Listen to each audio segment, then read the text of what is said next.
Vertical and horizontal lines are two special cases of linear equations or linear graphs that we want to review and touch on a little bit.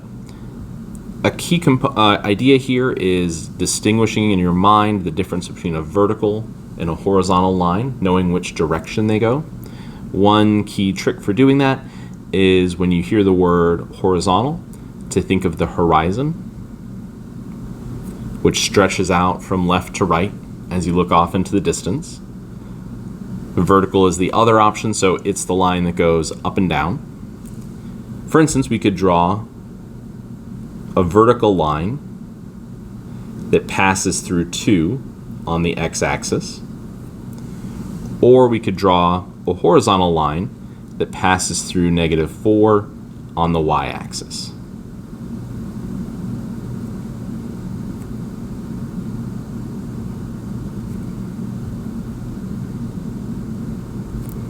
Vertical lines are like pillars, horizontal lines are like the horizon.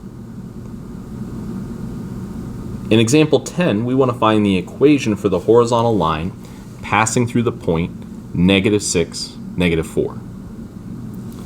Looking back at the graph we just drew, we could plot that point, -6, -4, which is conveniently on the line that we already drew. We're not given a slope, so we need 2 points to construct a line. We're not given a second point, but we already know this horizontal line. We could choose any other point, for instance, -2, -4.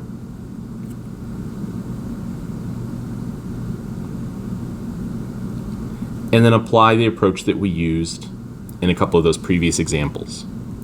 We'll start off by finding the slope of our line by taking -4 minus -4 all over -2 minus -6. Our double negatives will convert into addition, and we'll end up with 0 over -4. I'm sorry, 0 over +4. Let's just erase that. So we end up with 0 over 4, or just 0. So our line and slope intercept form would be y equals 0 times x.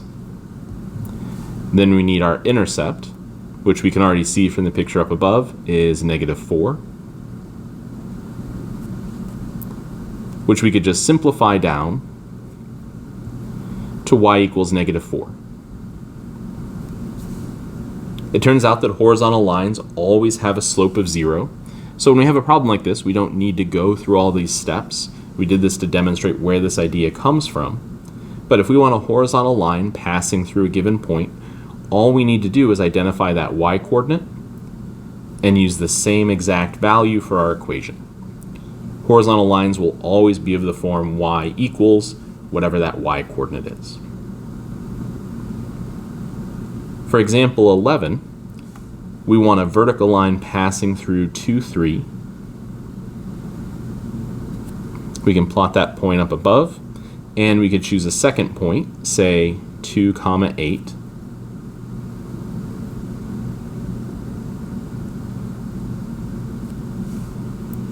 And we'll start our process off the same way.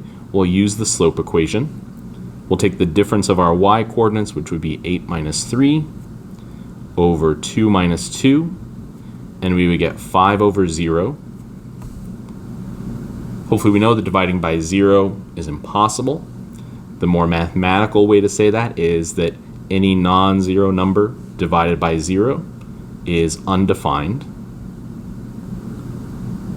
Vertical lines will always have an undefined slope, and we can jump straight to the answer here. The equation should be x equals 2.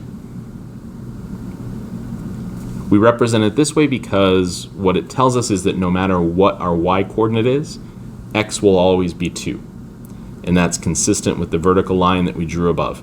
No matter where we look along the y-axis, our x value is always a value of 2. And we can pick up on the same pattern as we had with horizontal lines, or a similar pattern, I should say. If we want a vertical line passing through a particular point, then we just need to look at our x-coordinate, and that x-coordinate dictates our equation. So the difference is whether we're looking at the x-coordinate or the y-coordinate, and then obviously the variable that's on the left-hand side of that equation.